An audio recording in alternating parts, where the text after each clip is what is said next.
Wassalamu ala Rasulillahil Karim wa ala alihi wa sahbihi ajma'in wa ba'du. Assalamualaikum warahmatullahi wabarakatuh. Waalaikumsalam warahmatullahi wabarakatuh. Mas Ridha dan seluruh saudara-saudariku yang berada di Amerika secara umum ataupun yang khususnya tergabung dengan ta'lim kita di kesempatan saat ini. Saya mungkin menyebut saat ini karena lebih universal, ya, karena di sini mungkin pagi, di sana ada yang malam, ada yang sore. Baik, saya ingin mengawali dengan menyampaikan 3 hal yang paling utama dulu sebagai manhaj atau metodologi Al-Quranul Karim dalam memperkenalkan setiap dakwah dan ta'lim. Yang pertama, saya menyayangi Anda semua karena Allah Subhanahu wa Ta'ala, dan demikian Al-Quran memberikan pesan kepada kita untuk menyampaikan risalah dakwah dengan penuh kasih sayang. Ini yang menjadikan Rasulullah SAW diberikan bekal pertama, disebutkan di Quran surah ke-21 Al-Anbiya ayat ke-107. Allah menyampaikan, وَمَا أَرْسَلْنَاكَ إِلَّا رَحْمَةً لِلْعَالَمِينَ. Dan tidaklah kami utus engkau Muhammad SAW kecuali tugasmu dalam berdakwah itu untuk membawa kasih, untuk membawa sayang. Dan dengan rasa sayang itulah kemudian teman-teman sekalian, dakwah bisa disampaikan dengan sepenuh jiwa, dakwah bisa disampaikan dengan sepenuh hati, ya, dakwah bisa disampaikan dengan tulus. Karena itulah Rasulullah SAW hingga disifati oleh Allah Subhanahu wa Ta'ala di Quran surah ke-9 At-Taubah di ayat yang ke-128, 2 ayat terakhir, Allah menyampaikan, laqad ja'akum rasulun min anfusikum azizun 'alaihi ma 'anittum harisun 'alaikum bil mu'minina raufur rahim. Ya, sungguh telah hadir di antaramu, telah datang kepadamu seorang rasul yang datang berdakwah dengan begitu kasih sayang, begitu peduli sampai ia merasakan rasa sulit yang kau alami, rasa sakit yang kau rasakan, dan sungguh ia memiliki rasa kasih yang dalam terhadap orang-orang yang beriman.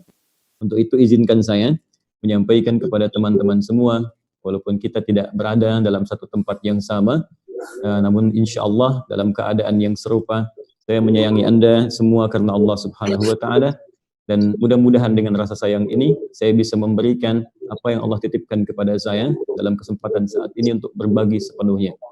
Ini bagian yang pertama. Kemudian yang kedua, teman-teman sekalian, izinkan saya dalam kesempatan yang sangat baik ini untuk bisa menyampaikan permohonan maaf. Di kesempatan yang lalu saya tidak bisa hadir bersama teman-teman sekalian dalam Muktamar IMSA yang diadakan di kesempatan yang lalu. Sungguh kita telah berencana dengan sebaik-baiknya, namun Allah Subhanahu wa Ta'ala tentunya punya pilihan yang paling baik, dan saya punya keyakinan kuat bahwa dalam episode yang lalu Allah ingin menghadirkan makna, manfaat, dan kemuliaan dari surah Al-Baqarah ayat 216 itu. Ketika Allah berfirman, kutiba alaikumul qitalu wa huwa kurhul lakum wa asa an takrahu syai'an fa huwa khairul lakum wa asa an tuhibbu syai'an wa huwa syarrul lakum wa ya'lamu wa antum la ta'lamun. Diwajibkan bagi kalian, kata Allah, untuk memerangi perasaan-perasaan yang tidak biasa nggak ada. Jadi kita tidak menyukai sesuatu, namun ternyata Allah punya rencana yang lebih baik untuk kita. Boleh jadi kita mendambakan satu hal yang sangat kita inginkan, boleh jadi di balik itu ada sesuatu yang mungkin kurang banyak bermanfaat untuk kita. Bukan sekedar urusan dunia. Wallahu ya'lamu wa antum la ta'lamun. Ada rencana-rencana besar di masa depan, kata Allah, yang kita tidak tahu, yang hanya Allah yang memahami saja. Saya baru memahami itu semua ketika setelah muktamar itu selesai dan kita menerima banyak informasi, betapa saya bersyukur kepada Allah Subhanahu wa Ta'ala.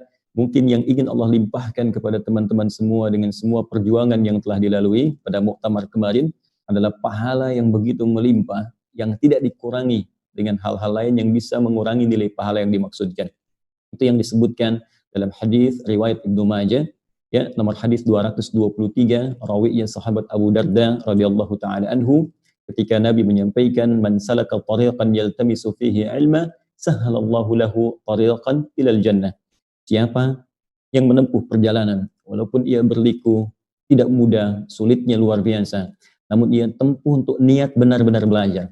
Bukan niat karena ustadznya, bukan niat karena keadaannya, tapi memang dia ingin belajar karena Allah Subhanahu wa Ta'ala, maka dari semua perjuangan itu akan dinilai oleh Allah Subhanahu wa Ta'ala seluruhnya sebagai bekal untuk meringankan ia ke surga. Saya punya keyakinan kuat bahwa Yang diinginkan oleh Allah adalah memberikan pahala melimpah kepada Anda dibandingkan dengan hanya sekedar datangnya seorang adi hidayah. Dan alhamdulillah, apa yang teman-teman harapkan kemarin bisa, kita berjumpa, sekarang kita bisa hadir, dan teknologi bisa memudahkan pertemuan kita pada saat ini. Diizinkan saya yang kedua untuk bisa memberikan gambaran kepada teman-teman. Pertama, semoga kiranya teman-teman bisa memberikan kelapangan, dan semoga Allah Subhanahu wa Ta'ala memberikan penilaian sesuai dengan niat yang telah disampaikan dalam hati kita, seperti disampaikan dalam hadis riwayat Al-Bukhari, nomor hadis yang pertama, riwayat dari Umar bin Khattab radhiyallahu ta'ala anhu. Nabi menyampaikan, innamal a'malu binniyat wa innamal likulli imri'in ma nawa. Sungguh semua perbuatan kita kembali kepada niatnya, dan dengan niat itulah kemudian pahala dilimpahkan oleh Allah Subhanahu wa Ta'ala. Dan yang terakhir, saya meminta pada kita semua, baik saya ataupun teman-teman, untuk bisa fokus dalam kesempatan barangkali yang tidak banyak ini, dan insya Allah mudah-mudahan bermanfaat. Dan fokus ini adalah bagian dari sunnah, ya, yang sangat ditekankan dalam Al-Quran di surah ke-9 At-Taubah ayat 122. Ya, Allah berfirman, wa ma kana al-mu'minuna liyanfiru kaffa falawla nafara min kulli firqatin minhum ta'ifah liyatafaqahu fid din. Allah tidaklah sementara orang-orang beriman mesti pergi berjuang semuanya. Ya, mesti ada di antara mereka yang perjuangannya disalurkan melalui pembelajaran. Fokus untuk belajar nilai-nilai agama, tuntunan-tuntunan syariat. Dan yang paling menarik ketika menyebutkan belajar agama, Allah menggunakan kalimat fiqh di sini. Yang berarti paham, berarti mengerti. Jadi Allah menginginkan setiap orang Islam itu belajar apapun. Ya, khususnya apalagi terkait dengan pelajaran agama itu mesti sampai ke level pemahaman, ya, level pengertian. Jadi tidak hanya kita tahu, ya, jadi bukan hanya sekedar mengetahui, tapi sampai memahami. Sehingga ketika itu kemudian kita dapatkan, kita bisa praktekkan dalam konteks ibadah ataupun muamalah dengan kekhusyuan dan rasa nikmat dalam penunaiannya. Ya, karena itulah dalam setiap pendidikan ibadah, teman-teman sekalian, saya beri contoh misalnya ibadah salat. Ya, ketika diperintahkan oleh Allah di Al-Baqarah ayat 43, wa aqimus shalah, dan tunaikan oleh kalian salat, kata Allah. Ya, kemudian bagaimana cara menunaikannya? Kita mesti belajar. Jadi pelajaran itu muncul fiqh. Fiqh disebut dengan paham, mengerti. Jadi kita diminta oleh Al-Quran, pahami ya apa yang akan kau lakukan dalam salat, pelajari sampai mengerti, sampai paham. Sehingga dengan memahami itu ketika kita menunaikan salat, maka ada rasa kekhusyuan dalam penunaiannya. Paham apa yang diungkapkan ketika rukuk, mengerti apa yang dibacakan ketika sujud, paham apa yang disampaikan ketika takbir, dan pemahaman ini yang membawa kenikmatan dalam penunaian ibadah yang dimaksudkan. Karena itu semua pelajaran agama dalam Islam itu senantiasa diawali dengan kalimat fiqh. Fiqh salat, fiqh umrah, fiqh haji, fiqh zakat.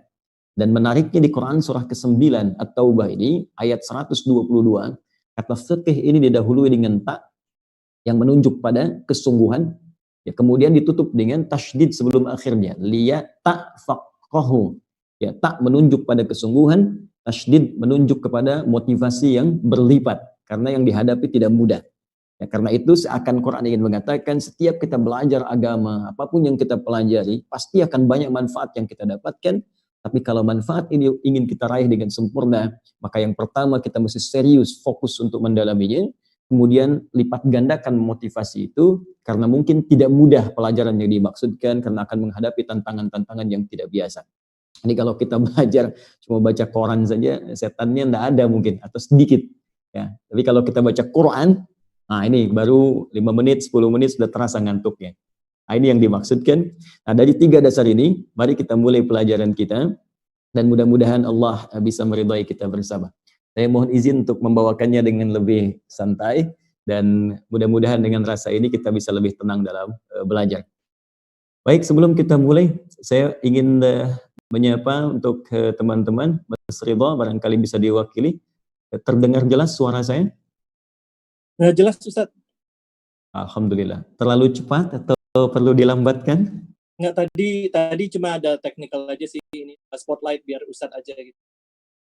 Speaker view-nya jadi kelihatan. Tadi kan belum di sekarang udah, alhamdulillah. Oke. Saya terlampau cepat atau cukup? Cukup, alhamdulillah. Baik. Ayo kita mulai ya. Baik, bismillahirrahmanirrahim. Teman-teman sekalian, saya mohon izin untuk membatasi uraian kita sesuai dengan referensi utama ya dalam sumber keislaman, yaitu di Al-Quran dan hadis keterangan Rasulullah SAW, yang kemudian nanti diteruskan penjelasannya oleh para ulama kita. Saya akan batasi di 3 titik ini. Karena itu kita akan mulai dulu tentang rahasia hari terakhir di bulan Ramadan menurut keterangan Al-Quran dan sunnah Rasulullah SAW. Mengapa hari-hari terakhir di Ramadan ini menjadi penting untuk kita ulas? Ya, menghadapi setidaknya ada 3 hari ke depan. Mengapa hari-hari penting ini, ya 10 hari terakhir khususnya, ini menjadi spesial? Ya, dalam narasi-narasi Al-Quran, juga hadis-hadis Nabi SAW, sampai-sampai Rasulullah SAW pernah disebutkan dalam hadis riwayat Muslim, ya nomor hadis 1175, ya disebutkan oleh keterangan para sahabat. Imam Muslim menyampaikan, karena Rasulullah SAW, adalah kebiasaan Nabi SAW. Jadi kalau ada huruf kana, ya kana kemudian bersambung dengan orang pada perbuatan, ini menunjuk kebiasaan. Kalau teman-teman baca hadis ada bacaan kana Nabiyyu sallallahu alaihi wasallam, kana Rasulullah sallallahu alaihi wasallam, itu menunjuk kebiasaan. Ya, adalah kebiasaan Rasulullah sallallahu alaihi wasallam yajtahidu fil ashril awakhir min Ramadan. Ya, beliau akan lebih semangat lagi, ya, lebih menyiapkan diri lagi, lebih siap lagi ketika beliau akan menghadapi 10 hari terakhir di bulan Ramadan. Ya, mala yajtahidu fi ghairihi. Ya, hal yang tidak kami dapati, kata para sahabat, itu selain 10 hari Ramadan. Ya, jadi begitu akan menghadapi 10 hari terakhir Ramadan ini, itu begitu luar biasa persiapannya. Ya, ada lebih serius lagi, lebih meningkat lagi. Bahkan disebutkan dalam salah satu hadis diriwayatkan oleh Imam At-Tirmidzi, juga Imam Ibnu Majah, disahihkan juga oleh para rawatul hadis. Ya, karena Rasulullah sallallahu alaihi wasallam adalah Nabi sallallahu alaihi wasallam bima makna itu kalau sudah masuk 10 hari terakhir, ya yashuddu bi'zarahu, itu mengencangkan ikat pinggangnya. Ya, ini kalau di bahasa orang Arab ini kiasan. Ya, kencangkan ikat pinggang itu menunjukkan keseriusan. Ya, jadi kalau kita di Arab itu ada tradisi ingin mengerjakan sesuatu, semua dipastikan. Kalau semakin serius itu ikat pinggangnya dikencangkan, bajunya dipakai dengan kuat. Ini menunjukkan apa yang akan dihadapi itu begitu penting sehingga butuh persiapan yang sangat luar biasa. Jadi dari sini, dari narasi-narasi ini, ulama kemudian membuat sebuah perbandingan. Anda bisa bayangkan seorang Nabi Sallallahu Alaihi Wasallam, Rasul yang sangat mulia, ya, disayang oleh Allah. Bahkan mohon maaf, sebelum beliau wafatnya itu surah tentang surganya sudah turun. Ya, itu beda dengan nabi-nabi yang lain. Nabi Muhammad itu sebelum wafatnya surah tentang surganya sudah turun, jaminan surganya. Ya, itu di surah Al-Kautsar. Sampai ketika turun beliau tersenyum, kan Bismillahirrahmanirrahim, kata Jibril, inna a'tayna kal kautsar. Ya, bahkan menggunakan kalimat inna, bukan inni. Ya, na itu li ta'zimin nafsi, menunjuk pada keagungan Allah Subhanahu wa taala. Yang kedua ta'zimu sya'ni, menunjuk pada keagungan informasi yang disampaikan. Ya, karena itu teman-teman, rumus cepatnya kalau Anda membaca Al-Quran misalnya dan menemukan kalimat inna panjang, ya, inna, ya, saya izin menuliskan untuk memudahkan teman-teman menyimak. Ya, baik, Bismillah. Jadi kalimatnya begini. Kalau ada Anda dapatkan, saya bergeser ke sini. Ya, Bismillah. Ya, inna seperti ini. Baik, ya? Nah, inna, maka dia punya 2 arti. Ini ta'zim. Baik. Ta'zim an-nafsi, yang pertama begini. Yang kedua ta'zim asy-sya'ni. Baik. Ini menunjuk pada keagungan Allah. Maksudnya begini, saking dahsyatnya informasi yang disampaikan, itu Allah Subhanahu wa taala bahkan langsung bersumpah memberikan keterangan dengan keagungan zatnya. Ya, jadi Allah kalau sudah menunjuk alam saja sudah agung, sudah mega. Allah bersumpah dengan waktu wal fajr wal duha, itu sudah tinggi nilainya. Nah, ini Allah langsung bersumpah dengan dirinya, dengan keagungannya. Ya. Apa yang terjadi di sini? Nah, di sini menunjukkan ta'zimus sya'ni, ada sesuatu informasi yang sangat penting, sangat agung, ya, sangat besar. Karena itu kalau Anda membaca Al-Quran misalnya, dan menemukan informasi-informasi dibuka dengan kalimat inna, ya, maka rumus singkatnya di sini Anda akan mendapati sebuah informasi yang sangat luar biasa penting yang nilai pahala atau keagungannya tidak sama dengan yang biasa. Ya, seperti malam Al-Qadar misalnya. Ya, malam Al-Qadar di Ramadan itu diungkapkan dengan kalimat, jadi Al-Quran turun surah khusus disebut dengan Al-Qadar, dibuka dengan kalimat ini, inna anzalnahu fi lailatul qadar. Baik, maka demikian ketika Rasulullah SAW, seorang Rasul yang sangat mulia, ya turun surah surganya, dibuka dengan ta'zimun nafsi, ta'zimu sya'ni. Inna a'tayna kal kautsar.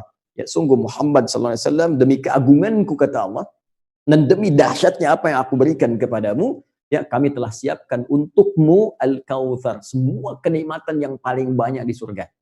Ya, jadi saya mau bandingkan begini, kata para ulama, ini seorang Rasul yang sangat mulia, sangat dicintai Allah, akhlaknya dipuji dalam Al-Quran, wa innaka la'ala khuluqin azim, di surah Al-Qalam itu, kemudian dapat jaminan surga sebelum wafatnya dengan level yang paling bagus, kenikmatan yang paling banyak, sampai di surat Al-Duha disebutkan, wala sawfa yu'tika rabbuka fatardah, dan Allah akan berikan kepadamu semua kenikmatan sampai engkau bilang, aku puas ya Allah.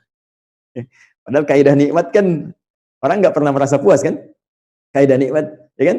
Dikasih sepeda, pengen motor, ya kan? Dikasih nikmat motor, pengen mobil, ya kan? Dikasih nikmat mobil, pengen ya, kereta, padahal bagasi nggak punya, ya kan? Baik, itu kaidah nikmat, orang umumnya nggak puas, tapi Nabi spesial. Kata Allah, aku akan berikan padamu Muhammad SAW kenikmatan semua di surga sampai engkau bilang, aku puas ya Allah. Ya. Nah, level ini saja, Nabi yang sangat mulia dengan segala keagungannya yang disebutkan tuntas dalam Al-Quran, itu masih serius menghadapi 10 hari terakhir. Ya, hari-hari terakhir Ramadan. Dan disebutkan dalam hadis yang tadi kita telah sampaikan bersama, itu beliau mengencangkan ikat pinggangnya. Menunjukkan begitu semangatnya. Sampai-sampai kalau kita teruskan hadisnya, maka disebutkan di situ ahya lailahu, beliau langsung menghidupkan malam-malamnya, wa aiqadha ahlahu, dan membangunkan keluarganya. Jadi beliau nggak ingin ya, kalau nggak ada yang penting, kata para ulama, baik, kalau nggak ada yang penting di hari-hari itu, mustahil beliau menyiapkan dirinya dan membawa serta keluarganya. Teman-teman, ini manhaj yang kedua tuh, ya. Jadi kalau mau soleh, jangan soleh sendirian. Di rumah Anda ada istri, ada anak-anak. Apa hanya Anda yang ingin ke surga sendirian? Ya? Baik, nah ini sangat menarik. Baik, kita kembalikan lagi. Jadi kenapa bahasan kita menjadi penting? Sekarang di Indonesia sudah masuk hari ke-17 di bulan Ramadan.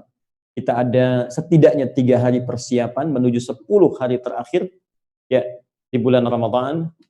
Di Amerika barangkali sebagian wilayah bisa berbeda, sebagian wilayah bisa sama, tapi poinnya ada detik-detik yang sangat menentukan, masa-masa yang singkat menuju fase ini harus butuh persiapan setidaknya dari mulai saat ini. Nah, kalau kita sudah memahami bagian pertama ini, kita akan masuk pada step berikutnya tentang sesuatu yang lebih utama lagi. Saya ingin cek dulu sebentar, teman-teman, khususnya diwakili Mas Ridho barangkali di sini, karena di sini yang bisa memberikan tanggapan, teman-teman unmute semua, nanti mungkin di sesi tanya jawab. Bisa dipahami penjelasan saya bagian pertama? Alhamdulillah bisa, Ustaz. Baik ya. Jadi bagian pertama kita sudah selesaikan. Ya, mengapa kemudian pembahasan tentang akhir-akhir Ramadan menjadi penting untuk kita uraikan tuntas. Sekarang kita masuk pada bagian yang kedua. Ada apa di hari-hari terakhir Ramadan ini? Ada keistimewaan apa? Ya, yang disiapkan, dijanjikan oleh Allah Subhanahu wa taala melalui lisan Rasulullah sallallahu alaihi wasallam, sehingga dengan itu pun penuturnya Rasulullah pun mesti memberikan contoh dengan kesiapan yang utama. Ada apa gitu? Ya. Baik. Kita meyakini dan narasi Al-Qur'an serta hadis memberikan gambaran semua hari Ramadan itu istimewa. Dari awal sampai akhir. Ya, 10 hari pertama istimewa, 10 hari kedua istimewa. Tapi yang terakhir ini agak berbeda, ini spesial. Nah, ada apa turunan-turunannya? Mari kita turunkan dulu beberapa bagian yang bisa kita jelaskan. Satu, keistimewaan 10 hari akhir di bulan Ramadan ini, secara singkat ia bisa menjadi penanda. Ya, saya ulang, secara singkat ia bisa menjadi penanda kekuatan seorang yang tengah berpuasa dari sudut imannya, ya, atau secara singkatnya bisa menjadi penanda kekuatan iman orang yang berpuasa, sekaligus tanda penerimaan puasa atau keberhasilan puasa yang telah dilalui selama 20 hari ke belakang. Ya. Kita puasa dari hari pertama sampai hari ke-20. Bagaimana cirinya? Ya kan? Bahwa puasa kita ini bisa berhasil, mendapat penerimaan di sisi Allah Subhanahu wa taala. Ini kaidah terima ini penting, teman-teman, ya. Kaidah penerimaan ini penting karena saya mohon maaf sebesar-besarnya. Kita kan nggak tahu deh. Dari sekian amal yang kita kumpulkan itu, dari sekian sholat yang kita tunaikan, berapa yang Allah terima? Ya, dari sekian baca Quran yang kita bacakan, berapa yang Allah terima? Nah, kaidah diterima ini sangat penting. Bahkan sampai Nabi pun itu setiap selesai sholat, disebutkan di hadis riwayat Ibnu Majah, nomor hadis 925, itu sampai bermohon kepada Allah supaya amalnya diterima. Ya. Nabi berdoa, Allahumma inni as'aluka ilman nafi'a wa rizqan thayyiba wa amalan mutaqabbala. Ya Allah, mohon anugerahkan padaku, aku minta ilmu yang bermanfaat, rizki yang berkah, dan mohon terima amalku. Ya, Nabi Ibrahim, Nabi Ismail selesai membangun Ka'bah, itu belum tahu. Ya, ketika beliau meninggikan Ka'bah yang hancur atasnya di masa Nabi Nuh itu, saat banjir besar, itu begitu selesai meninggikan, beliau nggak tahu diterima nggak gitu. Kemudian berdoa. Ya, doanya diabadikan di Quran surah kedua Al-Baqarah ayat 127. Ya, paling kiri sebelah atas di mushaf. Wa idh yarfa'u Ibrahimul qawa'ida minal baiti wa Ismail. Keduanya berdoa, Rabbana taqabbal minna innaka antas samiul alim. Kata beliau berdoa, ya Allah, mohon terima amalan kami. Engkau maha mendengar, engkau maha mengetahui kesungguhan kami dalam beramal, ya Allah.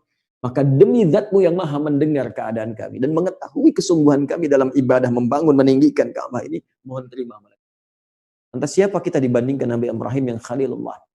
Ya, yang Ismail, Abul Anbiya, termasuk kakek moyang Nabi Muhammad SAW.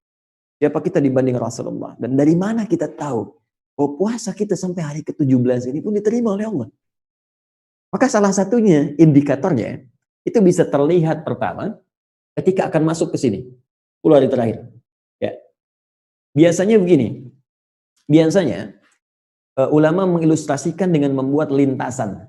Ya, dalam perlombaan seperti misalnya balap mobil kan, atau motor ada lap kan, ya, atau berlari misalnya maraton deh.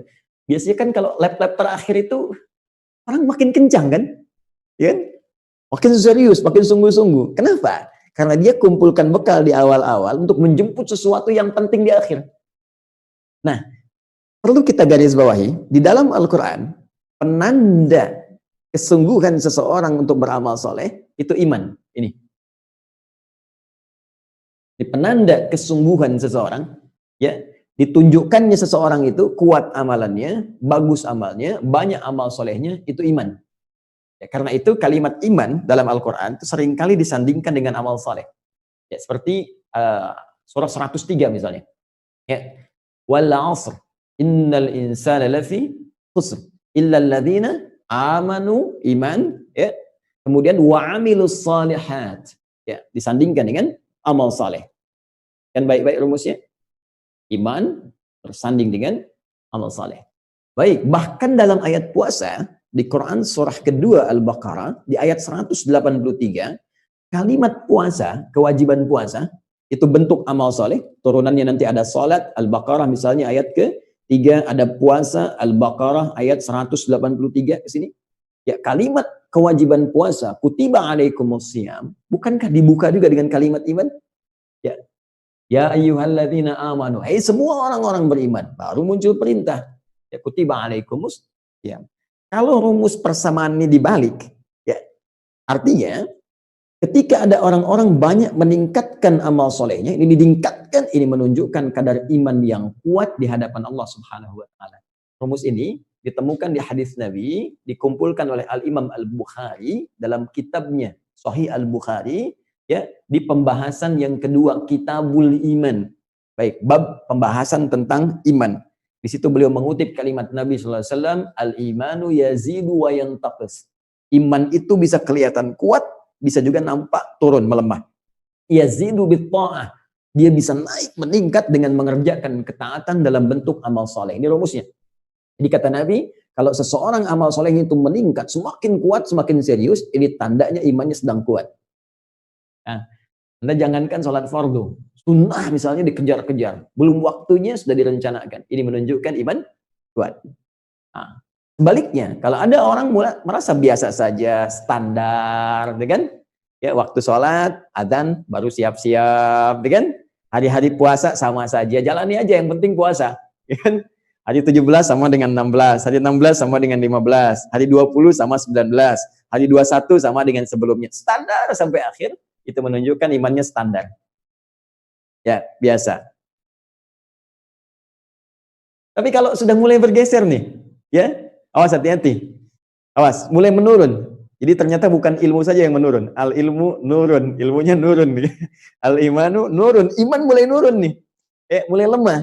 Apa di antara tandanya? Sudah malas nih dengan puasa. Ya, baru sahur udah lihat kapan buka.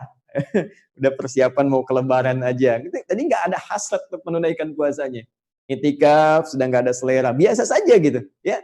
Nah, ini menunjukkan ada kelemahan dalam imannya. Karena itu, ini keistimewaan 10 hari terakhir ditandai oleh para ulama merujuk pada keterangan-keterangan Al-Quran dan hadis-hadis Nabi SAW.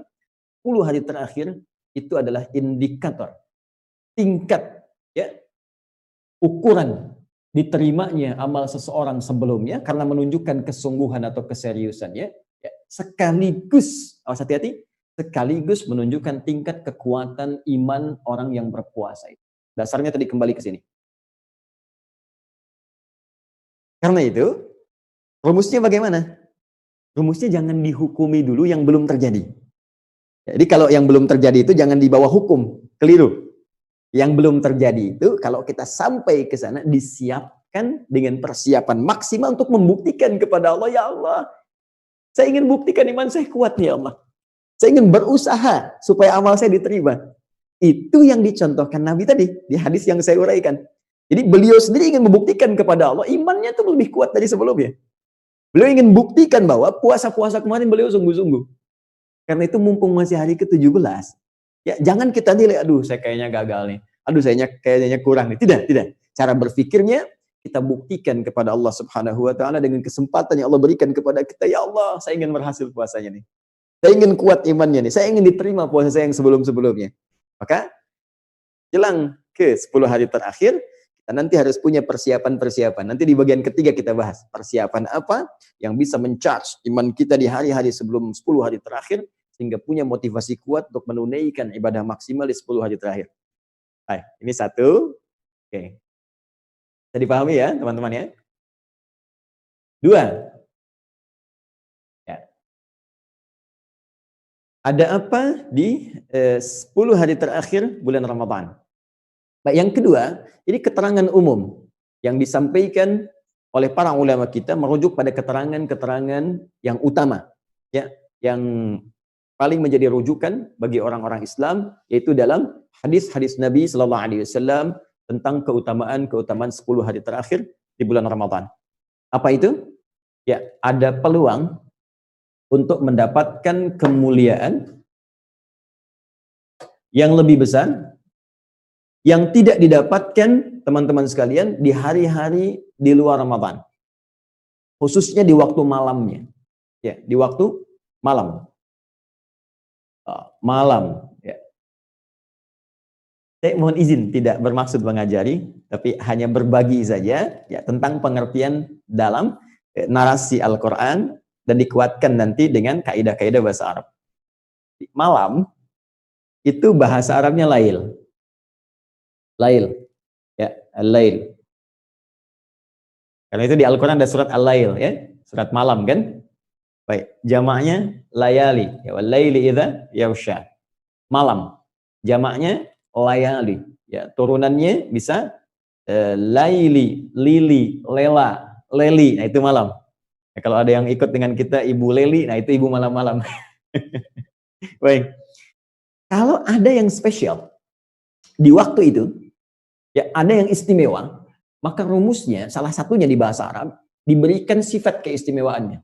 Tambahkan tak di ujungnya, tak marbutah. Ya, jadi yang tadinya lail, ya robah kalimatnya, lailnya tambah tak di ujungnya, jadi lailah gini. Lailah.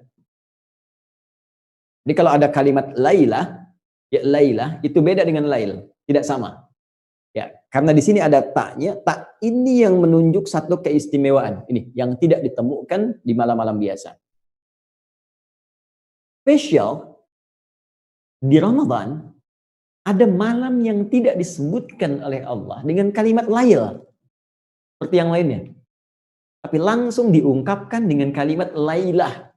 Bahkan dahsyatnya di lailah ini disandingkan dengan kadar manusia. Semua ketetapan-ketetapan kehidupan yang telah ditetapkan di Lauh Mahfudz sebelum kita tercipta bahkan.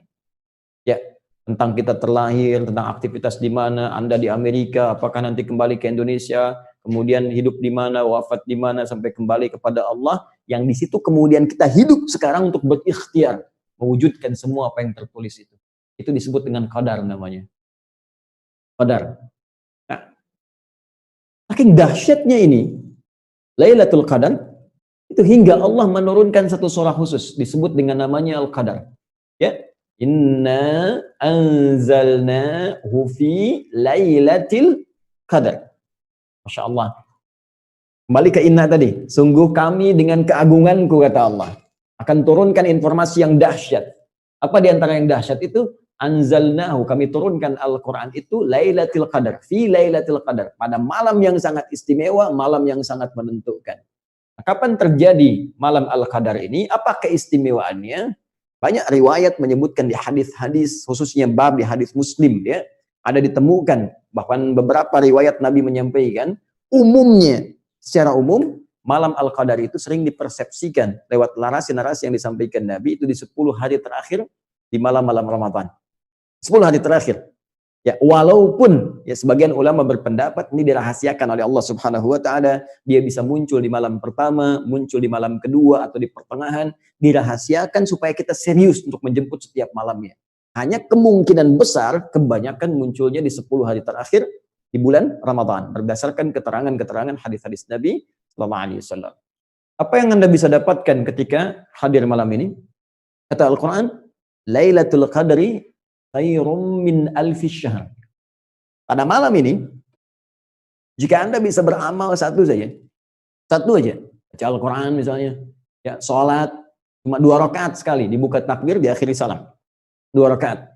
Ya, kemudian Anda baca Quran. Itu pun misalnya baru baca cuma 1 huruf, ya. Nun, qaf, ya. Tiba-tiba ketiduran, ngantuk misalnya. Itu pahalanya khairum min alfi syahr, lebih daripada 1000 bulan. Awas, jangan keliru menerjemahkan ya. Jangan keliru menerjemahkan, bukan sama dengan 1000 bulan. Awas, bukan sama. Khair itu lebih baik, lebih dari 1000 bulan. Allahu Akbar. Kalau 1 bulan saja, ya, itu bisa kurang lebih hitungannya 82 sampai 85 tahun. Kita ambil standar lah 83 tahun misalnya. Ya, 1000 bulan. Ya, maaf saya koreksi, 1000 bulan ini standar dengan kurang lebih 83 tahun. Kalau kita teruskan dikalikan dengan standar di Hijriyah. Allahu Akbar, artinya jika ada orang yang baca Quran nun 1 huruf, itu nilainya sama dengan 83 tahun baca nun tanpa henti. Nun. Bisa nggak teman-teman tuh? Ini. Ya. Dan saya mengilustrasikan tuh. Membayangkan bagaimana kalau seorang dapat malam itu tuh sedang bertaubat. Ya Allah, saya merasa banyak dosa ya Allah. Saya banyak salah ya Allah. Pada ayah saya, pada ibu saya. Saya belum sempat minta maaf. Beliau telah meninggal dunia. Saya tidak tahu bagaimana jalannya untuk memohon maaf. Ya Allah, saya banyak salah ya Allah terhadap anak-anak saya. Karena saya kurang perhatian dengan mereka. Akhirnya mereka kemudian mencari perhatian di luar. Terlihat seperti nakal. Padahal tanggung jawab saya sebelumnya yang kurang perhatian. Ya Allah, saya salah dengan teman saya. Saya belum berjumpa dengan dia dan belum minta maaf pada kesalahan saya. Anda kemudian taubat. Dan tak terasa air mata itu mengalir. Terasa mengalir gitu. Dan turunlah penerimaan Allah pada saat itu. Begitu taubatnya diterima, digugurkan semua dosanya. Kalau Anda beramal satu aja misalnya, la ilaha illallah, zikir satu aja kalimat. Begitu mengucapkan la ilaha illallah, amalan itu sama dengan 83 tahun. Usia Anda mungkin baru 60 tahun, ya 50 tahun, tapi punya amalan 83 tahun, dan dosa dikosongkan oleh Allah Subhanahu wa Ta'ala. Hilang. Paling indah ketika Anda mengucapkan la ilaha illallah, kemudian tibalah waktunya untuk pulang. Ketika meninggal dunia itu, Anda sudah punya amalan 83 tahun melampaui amalan usia Anda, dan pada saat itu dosa-dosa sudah dihapuskan oleh Allah Subhanahu wa Ta'ala. Inilah keistimewaannya malam-malam terakhir di bulan Ramadan. Ya.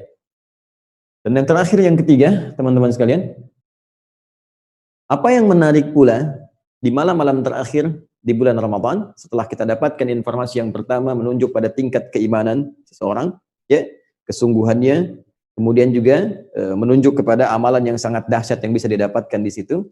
Yang terakhir, Allah akan memberikan kenikmatan. Yang ini bisa dilatih dengan satu amalan. Dan amalan ini memang hanya disiapkan di 10 hari terakhir. Tidak ditemukan di 10 malam pertama, tidak juga di malam yang kedua, pertengahan kedua, tapi hanya akan Anda dapatkan di 10 malam terakhir. Amalan ini jika dikerjakan dengan benar, akan menghadirkan kenikmatan dalam kehidupan yang bisa dibawa ke ranah ibadah. Ya, juga muamalah. Kalau ibadah hubungan dengan Allah, garisnya vertikal, hablum minallah. Jadi kalau Anda sholat, nanti sholatnya nikmat, nggak pernah sama dengan sholat-sholat sebelumnya. Ya, kalau baca Al-Quran itu nikmat, nggak pernah sama dengan sebelumnya. Bisa fokus, enak, terarah, nggak bisa terganggu gitu kan. Terus kalau berhubungan dengan manusia, lapang. Menghadapi takdir itu enak, lapang. Ngelihat ada pandemi, saya mengamati yang terjadi di Amerika juga, di New York khususnya gitu kan. Bagaimana situasi COVID-19 ini kita hadapi, seperti apa. Namun demikian itu ujian juga untuk keimanan kita dalam tinjauan spiritual tentunya. Dan orang beriman menghadapi situasi yang membahagiakan ataupun terlihat nampak dalam pandangannya kurang menyenangkan, itu semua situasinya sama. Sampai-sampai ada bab khusus kata para ulama, orang kalau sudah merasakan ketenangan dalam kehidupan, maka terpraktekkan 2 sumber keindahan yang mengantarkan setiap hamba ke surga. Apa itu? Syukur, sabar. Dia orang masuk surga itu kalau mau cepat 2. Ya, 1 syukur, kedua sabar. Makanya syukur disebut oleh Al-Quran sedikit yang bisa. Wa qalilun min ibadiyasy syakura. Sedikit hambaku yang bisa sabar, syukur.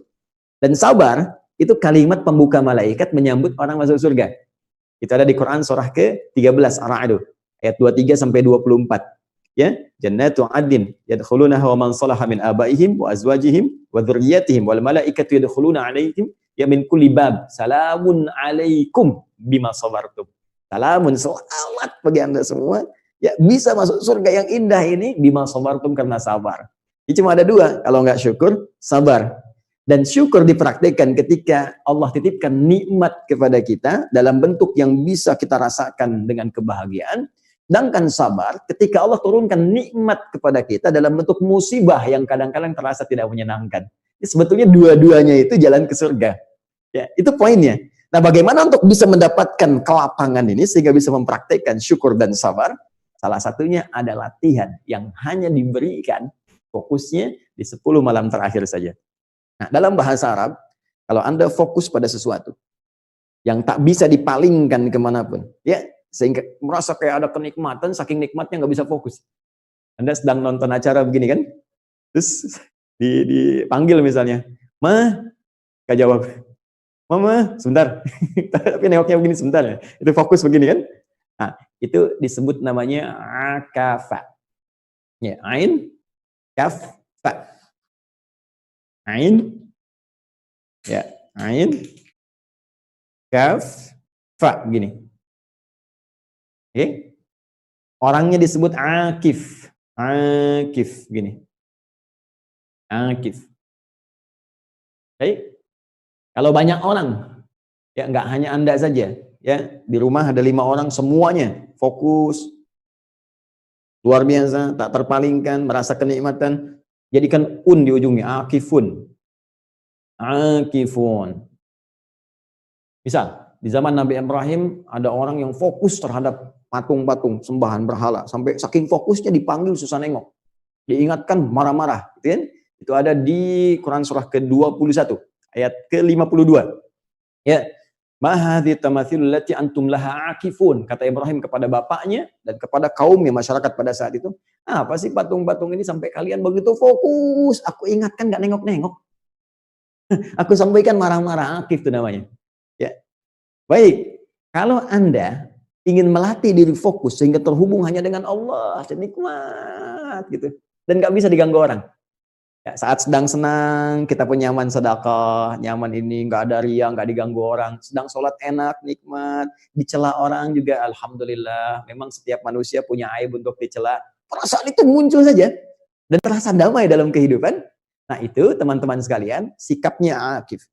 Akafa. Kalau Anda ingin berlatih untuk mendapatkan itu, maka tambah hamzah di depannya. Ya, hamzah wasal. Di akafa, hapus sebentar ini. Ya. Akafa, tambah hamzah di sini. Ya, harakatnya jadikan kasrah, ini hilang jadi Kalau Anda ingin latihannya serius, sungguh-sungguh, ya berusaha sungguh-sungguh, ingin latihan sungguh-sungguh, tambah tak sebelum akhirnya. Ya, gini. Di maaf, jadi setelah ain, ya jadi istaf ada. Ya, tak di sini taknya, bukan sebelum akhir. Kalau sebelum akhir nanti syiddah, ya. I'takafa. Ya, jadi cara mengartikannya usaha untuk sungguh-sungguh fokus terhadap sesuatu. Usaha untuk sungguh-sungguh. Taknya, akafanya fokus terhadap sesuatu sehingga tidak bisa dipengaruhi atau dipalingkan oleh yang lain. Saya ingin fokus untuk ibadah kepada Allah sehingga setelah i'takafa ini saya bisa fokus dengan Allah, saya fokus dengan hukum-hukumnya, nggak peduli dengan gangguan orang, bisa terasa nyaman menghadapi berbagai musibah dan sebagainya, bisa membalas keburukan dengan kebaikan, bisa mencintai dengan lebih luas, menyayangi tanpa pamrih. Itu latihannya disebut dengan i'tikafa, sifatnya disebut dengan i'tikaf. Ini sifatnya, keadaannya. I'tikaf. Nah, jadi yang ketiga, di 10 malam terakhir Ramadan, Anda akan mendapatkan sebuah latihan dengan fokus yang sangat luar biasa.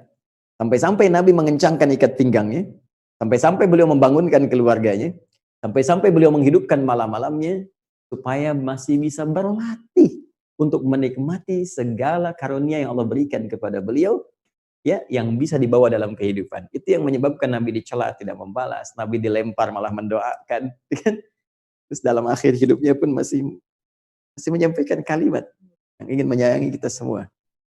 Dan di mana kita dibanding keteladanan Rasulullah SAW? Ya, karena itu saya kira kita kembalikan ke sini bahwa i'tikaf tidak ditemukan, bukankah hanya di 10 malam terakhir Ramadan? Ya? Gak ada orang i'tikaf dalam konteks ini, jadi 10 hari pertama atau 10 hari kedua. Kita hanya temukan di 10 hari terakhir dengan tujuan-tujuan yang tadi saya sebutkan. Nah, ini yang menjadikan alasan-alasan kuat mengapa kita diberikan isyarat dalam Al-Quran. Ya, dalam Al-Quran bahkan jelas di Al-Baqarah ayat 187 tentang ini. Ya, bahkan langsung ke orangnya akif. Seakan-akan Allah ingin mengatakan, kalau bisa kamu memang harus jadi orang yang sudah otomatis. Ya, tiap-tiap itu kan tiap tahun dikasih tahu. Bahasanya seakan-akan begitu. Tiap tahun ada Ramadan, masa masih intikaf juga, harusnya sudah akif. Karena itu di Al-Baqarah 187, itu di pertengahannya ada kalimat begini. Wa antum akifuna fil masajid. Ya, wala tubashiruhunna wa antum akifuna fil masajid. Ya, bahkan saking pentingnya ini kata Allah, kalau kamu pun ada hasrat untuk bercumbu dengan istri, dengan pasangan hidupmu, kalau bisa tunda dulu lah kalau sedang itikaf di masjid. Saking pentingnya. Ya, saking pentingnya ibadah ini. Nah, jadi teman-teman sekalian, ini yang menjadikan alasan kita mengurai tentang pentingnya hari-hari terakhir di bulan Ramadan. Kemudian ada apa di hari-hari terakhir ini? Ya, ini yang telah kita uraikan. Tinggal bagian ketiga. Ini bagian terakhir yang harus saya uraikan adalah apa yang harus kita persiapkan saat ini sebelum memasuki 10 hari terakhir di bulan Ramadan. Baik, saya cek dulu Mas Rito sampai di sini. Bisa jelas teruraikan? Alhamdulillah bisa Ustaz. Baik, ya. Sekarang kita bagian ketiga. Saya mau tanya ini kita berapa lama durasinya? Nggak apa-apa Ustadz, lanjut aja, nanti kita ada sesi tanya jawab setelah Ustadz. Oh gitu. Jadi sampai Bahasan. subuh ya? jadi tinggal buka di Indonesia. Nggak buka di Indonesia. Oke, baik. Saya akan coba uraikan bagian terakhir dulu. Nanti kita bisa jeda untuk diskusi ya dengan teman-teman. Ya, mudah-mudahan bermanfaat. Dan Anda nanti boleh, kalau ada yang saya kurang tepat bisa diluruskan atau ingin menambahkan, tidak ada masalah. Ya. Saya mohon izin, saya hapus dulu sejenak. Bismillahirrahmanirrahim. Kita masuk pada bagian yang ketiga. Ya. Dan ini saya menduga akan menjadi bagian yang sangat krusial kita uraikan, karena ini menjadi perlengkapan yang paling dibutuhkan serta sangat strategis yang kita harus siapkan menjelang 10 hari terakhir di Ramadan. Ya, kalau ada satu momen yang sangat kuat kan, persiapannya kan harus dahsyat, kan? Ya, mohon maaf nih, kalau orang lagi balapan lap-lap terakhir itu kan disiapin betul semua mental, segala rupa dan sebagainya. Nah, ini kita dihadapkan pada 10 hari terakhir dengan segala kemuliaan yang tadi telah diuraikan, maka persiapannya apa? Baik, saya memohon izin untuk kembali fokus pada apa yang akan kita uraikan. Nabi Sallallahu Alaihi Wasallam menjelaskan dengan sangat indah dan terperinci tentang isyarat yang dimunculkan dalam Al-Quran guna meraih segala keistimewaan yang tadi bisa didapatkan di 10 hari terakhir di Ramadan, khususnya di malam-malamnya. Apa di antara persiapan yang beliau isyaratkan kepada kita?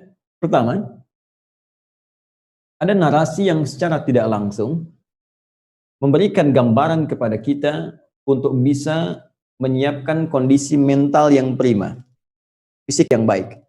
Ya, jadi fisik dan kondisi mental yang prima. Ya. Fisik sehat tapi mental tidak sehat, ini pun tidak bagus. Ya, nanti kita akan lihat. Ini isyaratnya ditemukan tadi dalam hadis riwayat Muslim, isyarat ini. Nomor hadis 1175. Ya.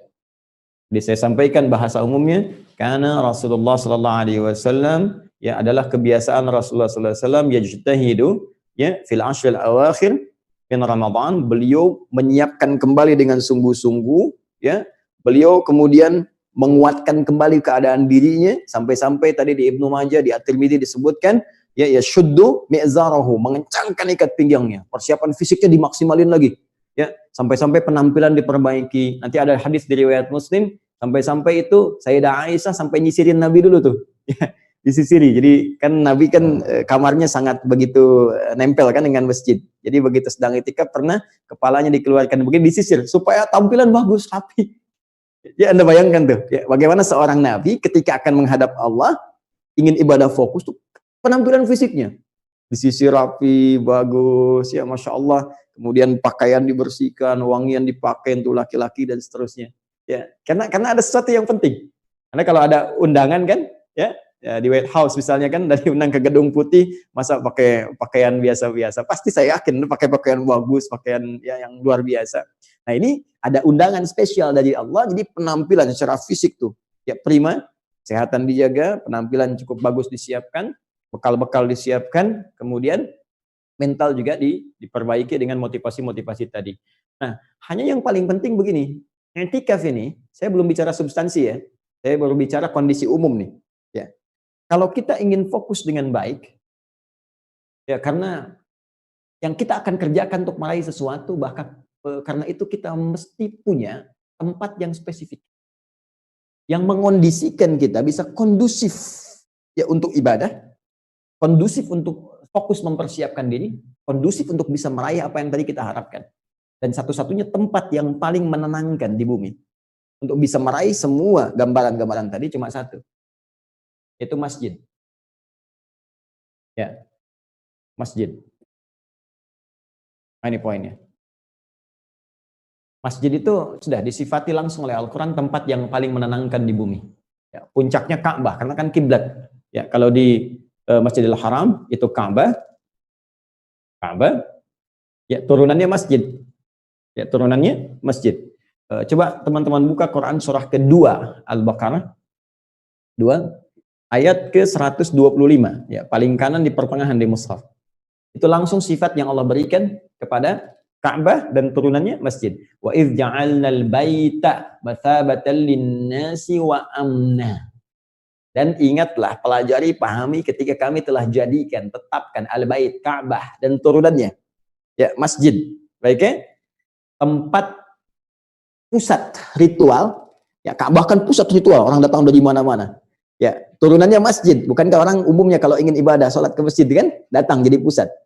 Wa amna, dan tempat paling menenangkan di bumi.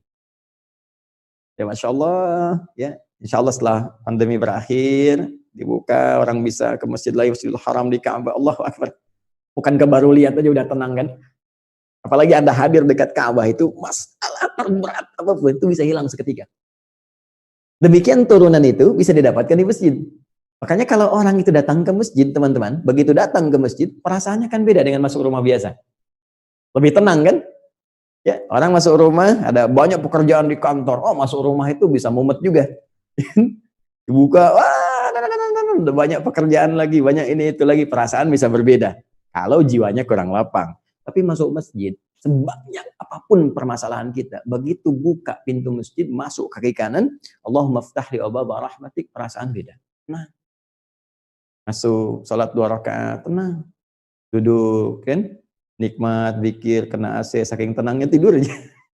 Ngantuk. Ya kan? Ini masjid. Dan masjid, tempat yang sangat kondusif membuat kita fokus ibadah. Kenapa? Karena di masjid itu, ruangan masjidnya ya, bukan sekretariatnya. Ruangan masjid tidak ada TV. Kan? Orang berbincang pakai handphone malu. Tuh, ya. Gak ada yang baca koran, kan? Dan aksesori sekitaran masjid itu aksesori yang mendukung kita untuk ibadah, untuk fokus. Yang ada apa? Mushaf, gitu kan? Kitab-kitab fikih, kitab tafsir. Ya? Dan yang paling menarik, mental kita ini terbawa untuk fokus ibadah. Karena kenapa? Karena melihat teman-teman yang lain pun ibadah. Coba Anda umumnya ke masjid kan lihat orang sholat, lihat orang baca Quran, ya nggak ada orang Anda ke masjid orang main TikTok misalnya, nggak ada kan? Baik, jadi semua kondisi itu bisa terwujud di sini, di masjid kondisinya. Di mental kita terangkat, kita mau pegang handphone malu, orang lain nggak ada yang pegang, mau tidur orang lain pada sholat kan, baik. Mau baca Quran, orang lain baca Al-Quran. Karena kondisi inilah kemudian, maka para ulama menyarankan untuk bisa mengondisikan ini semua. Bagian kedua, Anda bisa mencari lokasi masjid terbaik. Ya, yang setidaknya dekat dengan wilayah Anda. Jadi nggak perlu terlampau jauh juga. Ya, masjid terdekat dengan kondisi yang baik. Rumusnya kalau nggak bisa penuh di situ 10 hari, ya kata Nabi kalau nggak bisa penuh, ada seorang sahabat datang kepada Nabi SAW, ya Rasulullah saya masih punya banyak pekerjaan, ini nggak bisa diselesaikan. Ya kalau saya tinggalkan maka madarat kepada keluarga, akan ada satu yang dampaknya kurang bagus. Kata Nabi kalau nggak bisa siangnya, ambil malamnya. Ya kalau nggak bisa penuhnya bahasanya, kalau nggak bisa penuhnya, ambil malamnya. Bisa Anda ambil parsial, sebagian malamnya datang misalnya, kemudian ibadah, fokus, minta, berdoa dan sebagainya, lalu kemudian sebagian setelah itu pulang lagi. Ini boleh. Ya i'tikaf muaqqat namanya. I'tikaf dari sebagiannya, mengambil waktu sebagiannya. Ini yang kedua. Demikian Nabi SAW pun kemudian beriktikaf, beliau memposisikan diri di tempat yang terbaik strategis di masjid. Jadi kalau Anda ke masjid pun cari tempat strategis. Ya, jadi kalau teman-teman umrah atau haji atau mungkin satu saat bertemu saya di sana, nanti saya ajak tuh. Ya, misalnya kalau di Masjid Nabawi atau di Masjidil Haram ada tempat-tempat yang bisa men-charge iman kita. Nah, jadi kalau ke sana jangan disibukkan dengan ke mall. Itu sekitaran itu banyak yang bersejarah. Ya, kalau teman-teman di sini misalnya rumahnya Nabi yang sekarang jadi kuburannya, gitu kan? Sallallahu alaihi wasallam beserta 2 sahabat mulia beliau, Abu Bakar As-Siddiq dan Umar bin Khattab radhiyallahu taala anhuma. Di ke arah sini pintu Baqi, kan? Nah, ini seperti ini masjid awalnya begini. Ini Babu Salam di sini, kan? Awalnya segini. Ini sofa. Di sini ada tiang, ya, di sini ada kayak gundakan begini. Ini ada rumahnya Ali bin Abi Thalib, di sini ada tiang tahajud. Jadi Nabi banyaknya di sini tahajudnya. Ya, jadi ada posisi strategis. Ya. Kalau Umar bin Khattab di sebelah sini nih ngambilnya. Ada sahabat Nabi yang biasa sayap kanan, ada nih. Yang meninggalnya tuh begitu luar biasa sampai dikunjungi oleh Nabi setelah beliau wafat itu. ya dapat 3 kemuliaan. Ini sangat luar biasa. Nah, jadi teman-teman juga kalau i'tikaf, silahkan cari tempat yang strategis. Ya mungkin pojok kanan, dengan pojok kiri, mana yang kira-kira membuat kita lebih fokus untuk ibadah. Jangan cari tempat-tempat yang bikin enak tidur. Gitu ya. Oke. Kemudian saya teruskan sebentar ya, dalam kondisi yang normal. Kemudian selanjutnya, yang ketiga, teman-teman. Ini yang paling penting. Menyiapkan agenda i'tikaf. Agenda i'tikaf. Rencana amalan. Teman-teman menyiapkan menunya dulu. Menu amalnya apa selama 10 hari itu? Ya. Apa yang bisa dimaksimalkan? Disiapkan dari awal. Karena kalau Anda masuk masjid tanpa persiapan, itu cenderung nanti hanya jadi penyimak saja. Dan cenderung mengikuti orang sholat, baca Quran. Ya, jadi amalan tidak fokus. Yang kedua, tidak ada target spesifik yang dicapai. Anda masuk masjid itu, targetnya apa? Oke, saya pasang target misalnya, pengen dapat ampunan Allah. Ya, pertama saya ingin dapatkan ampunan Allah Subhanahu wa Ta'ala. Yang kedua, saya ingin bisa misalnya target terkait dengan Al-Quran. Ya, apakah nanti misal teman-teman terkait hafalan, ya, kan ada 3 tuh. Target Al-Quran itu. Hafalan, 10 hari berapa juz misalnya kan. Saya ingin 10 hari 3 juz, saya ingin 10 hari 2 juz, silakan. Saya ingin 10 hari 30 juz misalnya, boleh. Yang namanya target kan, ya target itu pasang yang paling tinggi supaya effortnya lebih kuat. Ya kalau target 30 juz kan kita kesungguhannya banyak, walaupun dapatnya misalnya 7 juz, 8 juz. Tapi kalau targetnya cuma 1 juz, nah ini kesungguhannya standar. Ya. Nah, ini misal. Kemudian ada targetnya tilawah, kajian. Saya selama 10 hari ingin belajar tafsir Al-Baqarah, ya belajar tafsir surah Yusuf, belajar tafsir misalnya juz amma, boleh. Atau khatam, ya, qiraah. Saya ingin 10 hari khatam Al-Quran 30 juz spesial saat i'tikaf. Maka sehari 3 juz sampai dengan hari yang ke-10. Ya, terukur. Kemudian saya ingin perbaiki sholat saya misalnya, kan? Sholat. Ya, sambil Anda di situ, sambil Anda siapkan mempelajari cara sholat yang baik. Dari persiapan ini contoh saja, dari persiapan ini, Anda bisa kemudian melengkapi dengan strategi yang lain untuk menyiapkan perlengkapan untuk mendukung ini. Maka apa yang Anda siapkan? Kalau target saya ini misalnya dengan Quran begini, berarti saya harus siapkan mushaf. Kalau target saya untuk belajar tentang tilawah, saya siapkan tafsir. Jadi dari 3 hari saat ini, Anda sudah bisa merencanakan tafsir apa. Tanya kepada para ulama yang baik, yang kira-kira bisa memberikan manfaat lebih dengan cara yang singkat, tapi isinya padat. Ya, untuk saya dapatkan manfaatnya. Ini. Oke, untuk belajar sholat maksimal, cari buku-buku pelajaran tentang sholat. Sifat sholat Nabi misalnya, ya, atau keluarkan dari karangan ulama-ulama yang mu'tabar, yang kredibel, yang fiqh. Anda belajar di situ, sambil menikmati prakteknya di malam-malam harinya. Keluarkan ayat-ayatnya, hadisnya, dan fokus. Ini yang menjadikan nanti i'tikaf kita berkualitas. Ya, saya ingin istighfar Ustaz, cari ampunan aja nggak banyak-banyak. Cari rumusan dari ulama. Kalimat-kalimat apa untuk istighfar? Istighfarnya Nabi Adam dari dosa-dosa, misalnya kan Quran surah 7 itu, ayat 23, Rabbana zalamna anfusana wa illam taghfir lana wa tarhamna lanakunanna minal khasirin. Ya, istighfarnya Nabi Yunus alaihissalam, ya, la ilaha illa anta subhanaka inni kuntu minal zalimin. Istighfar yang standar, astagfirullah, astagfirullah, astagfirullah. Nanti cari waktu yang paling bagus untuk istighfar. Ya. Ya, saya ingin dapat malam Al-Qadar Ustaz. Nah, kalau malam Al-Qadar berarti adanya cuma malam. Ya, karena itu hidupkan malamnya. Karena itu banyak orang yang istirahat saat i'tikaf itu siang-siangnya, malam-malam hidup terus sampai dengan datang saharnya. Sahar itu waktu singkat menjelang fajar. Untuk sahur, ya untuk ibadah doa dan sebagainya. Nah, ini kurang lebih teman-teman sekalian secara singkat.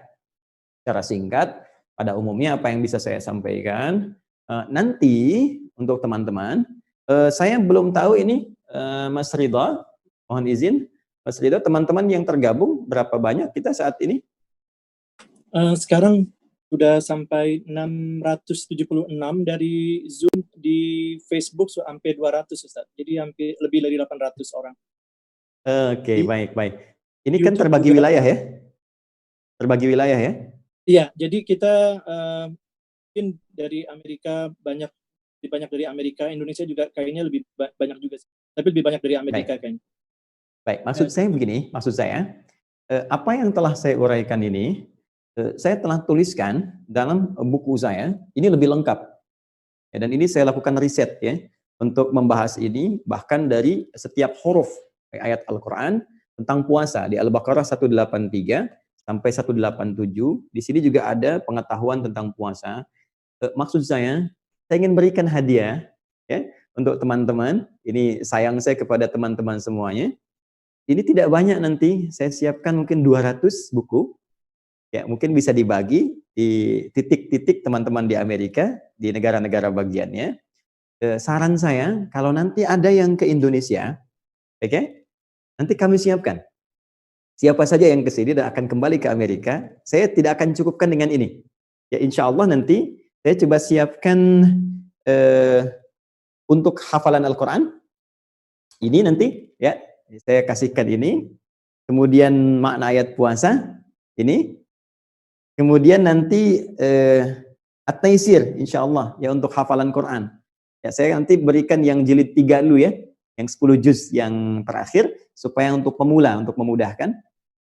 Nah, nanti juga insya Allah saya lengkapi kalau ada yang ingin hafal dengan nomor, ya, dengan nomor, dengan apa namanya posisi. Nah ini saya siapkan ini untuk mengecek, ya, 15 juz terakhir. Kemudian ada note, ya, note untuk menulis, ini saya siapkan juga. Nah, nanti saya lihat berapa adanya, tapi sejauh ini insya Allah saya siapkan sekitar 200, ya. Dan ini saya karena dasar sayang kepada teman-teman. Saya Ustadz, saya pengajar, saya bukan pebisnis. Ini tidak dijual. Ini hadiah dengan harapan teman-teman, ya insya Allah bisa lebih baik dalam pandangan Allah. Itu yang bisa saya lakukan. Di Quran surah ke-11 ayat ke-88 di ujungnya disebutkan in uridu illal islah mastata'at. Ya, saya tidak menginginkan apapun kecuali kita semua jadi baik dalam pandangan Allah. Saya tak minta apapun, even saya sekarang, even saya berada di Amerika, saya tetap akan mengatakan jangan berikan saya apapun. Saya tidak minta amplop, tidak minta dolar, tidak minta apapun. Saya hanya ingin kita jadi sama-sama orang baik di hadapan Allah Subhanahu wa taala. Dan ini bisa meringankan insya Allah hisab saya di hari kiamat. Ya Allah, saya telah sampaikan kepada teman-teman, saya berikan penunjangnya, saya sampaikan bukunya. Ya, kalaupun ini belum bisa membuat kawan-kawan saya jadi baik, maka mohon ya Allah dengan kemurahan syafaat-Mu, anugerahkan kemuliaan untuk kawan-kawan semua. Nah, jadi apa yang saya sampaikan, nanti teman-teman bisa perdalam. Mudah-mudahan setiap ada yang ke sini, ya ada yang ke sini, nanti saya titipkan, bisa dibawa ke sana untuk dibagikan di titik-titik yang bisa dibaca bersama. Ya, saya kira ini sementara materi yang bisa saya sampaikan secara umum karena waktu kita terbatas. Kita jeda sebentar untuk bertukar pikiran. Anda boleh di sini melengkapi, silakan. Menambahkan boleh, mengoreksi juga saya sangat terbuka. Atau mungkin ada pertanyaan yang kiranya Allah titipkan kepada saya ke lapangan untuk menjawab, maka kita bisa berdiskusi dengan lebih lapang. Saya kira itu sementara, kita sejenak dengarkan giliran teman-teman sekarang yang memberikan tanggapan. Kita jeda dulu. Subhanakallahumma bihamdika asyhadu an la ilaha illa anta astaghfiruka wa atubu ilaik. Assalamualaikum warahmatullahi wabarakatuh. Salam. Masya Allah. Tabarakallah Ustadz, ini Masya Allah. Saya juga nggak expect Ustadz buku seperti ini. Alhamdulillah. Jazakallah khair. Insya Allah nanti kita singkap lagi Ustadz dengan gimana nanti mendapatkan buku-buku tersebut insya Allah. Mungkin untuk sementara di sini ada sekitar banyak juga pertanyaan, tapi saya berusaha rangkum yang sama temanya mungkin. Ada beberapa juga yang menunjuk tangan.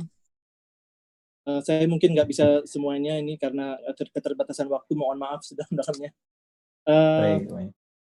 Mungkin pertanyaan pertama Ustadz yang banyak sampaikan ini mengenai itikaf di malam-malam akhir Ramadan di saat lockdown ini Ustadz, karena tidak bisa ke masjid, apalagi di beberapa state di Amerika tidak boleh masjid itu ditutup karena termasuk juga tempat-tempat ibadah yang dilarang dibuka karena takut penyebaran wabah tambah pesat, jadi ditutup. Mungkin kita sudah mengalami sudah lebih dari sebulan lebih di rumah, jadi sholat Jumat juga di rumah bersama keluarga. Mungkin nanti akan dibuka, setahu saya setiap state berbeda-beda. Cuma mungkin sholat Id majority di Amerika ini semuanya akan di rumah. Jadi itikaf di rumah ini banyak yang bertanya bagaimana menjalankan itikaf di rumah dengan segala syarat-syaratnya. Baik.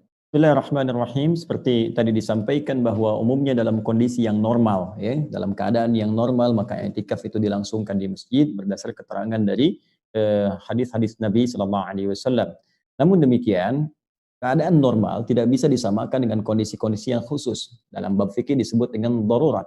Ya, dalam darurat ini terdapat dua kaidah yang paling utama. Ya, kaidah pertama, ad-daruratu tubihul mahdzurat. Keadaan yang sangat darurat itu menjadikan sesuatu yang bahkan terlarang pun, Anda bayangkan, yang terlarang pun dalam kondisi tertentu bisa boleh. Ya, contoh misalnya makan daging, mohon maaf babi misalnya, itu diharamkan ya dalam Islam. Jelas haram. Quran surah ke-5 ayat yang ketiga, ya paling kanan sebelah atas di mushaf disebutkan, ya hurimat 'alaikumul maitatu waddamu wa lahmul khinzir. Ya diharamkan makan daging babi. Tapi Anda pergi ke satu kondisi tempat misalnya yang di situ sangat luar biasa, tidak didapatkan dari makanannya, kemudian terisolir, yang ada hanya daging babi saja misalnya. Ya, maka di situ dalam kondisi yang sangat darurat boleh diambil bagian dari itu untuk bisa menghilangkan lapar. Ya, bukan untuk dinikmati, ya, untuk menghilangkan lapar dengan berusaha mencari makanan-makanan yang lainnya. Jadi dari yang dilarang saja itu menjadi boleh, apalagi yang sifatnya tidak ada larangan. Maka di sini muncul kaidah yang kedua dalam kondisi yang darurat, bukan kondisi normal. Ma la yu'khadhu kulluhu la yutraku kulluhu. Ya, sesuatu yang enggak bisa kita raih keseluruhannya. Ya, semuanya pada umumnya setidaknya jangan ditinggalkan seluruhnya. Ya, misal terkait dengan i'tikaf ini, para ulama-ulama bahkan yang kontemporer memberikan satu gambaran yang sangat indah. Kalau Anda enggak bisa dapatkan masjidnya, maka jangan dihilangkan substansinya. Jangan ditinggalkan esensinya. Ya, esensi i'tikaf itu kan kita fokus mendekatkan diri kepada Allah, memperbanyak ibadah, ya kan? Menguatkan iman dengan memperbanyak amal saleh, dengan amalan-amalan yang tadi telah tuntas saya sampaikan. Baik, dari sini kalau nggak bisa kita lakukan di masjid untuk keseluruhannya, maka tarik kondisi masjid ini ke rumah. Dengan cara apa? Anda siapkan misalnya tempat yang spesifik.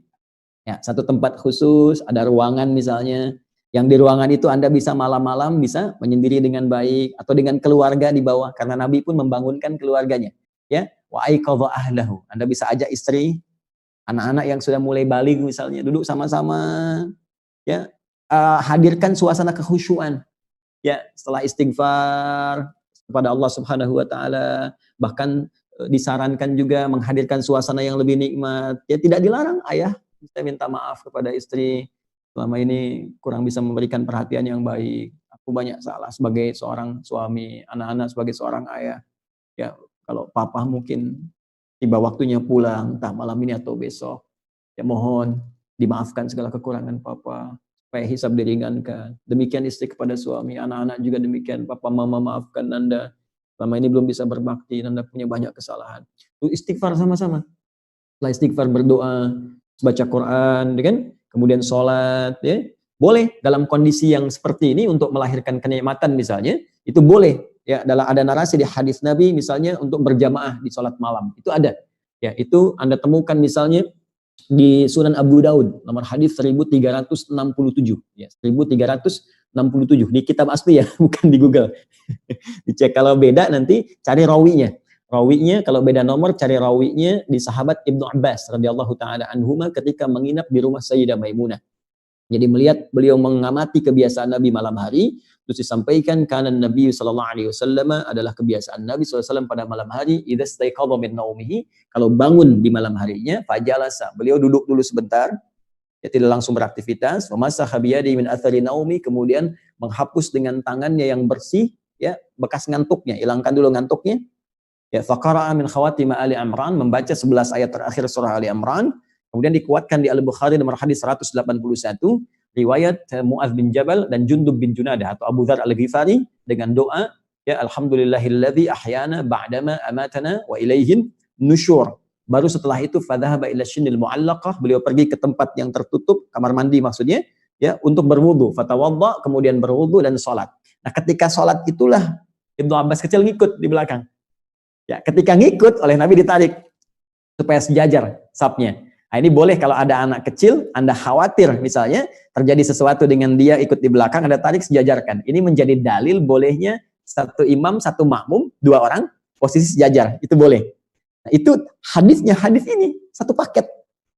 Nah, cuma orang jarang kemudian mengutip lagi bahwa ini kan sedang sholat malam berjamaah. Nabi imamnya Ibnu Abbas, makmumnya.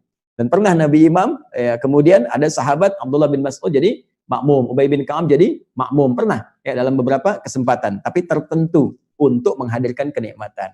Jadi silahkan bisa dilakukan sendiri, bisa dengan bareng-bareng, ya suami jadi imam, istri makmum, anak-anak di belakang. Yang penting kondisi yang ada di masjid diciptakan setidaknya di rumah. Jadi kalau Anda nggak bisa mengambil semua di masjid, maka jangan juga tinggalkan substansinya. Kaidah usul fikihnya, ma la yu'khadhu kulluhu la yutraku kulluhu. Sesuatu yang nggak bisa kita ambil semuanya, setidaknya sebagiannya pun bisa kita raih. Ya, wallahu taala a'lam bis-shawab. Saya kira itu Mas Ridha. Jazakallah khair Ustaz. Ini ada beberapa pertanyaan Ustaz dari kaum ibu-ibu. Semoga Allah muliakan para ibu.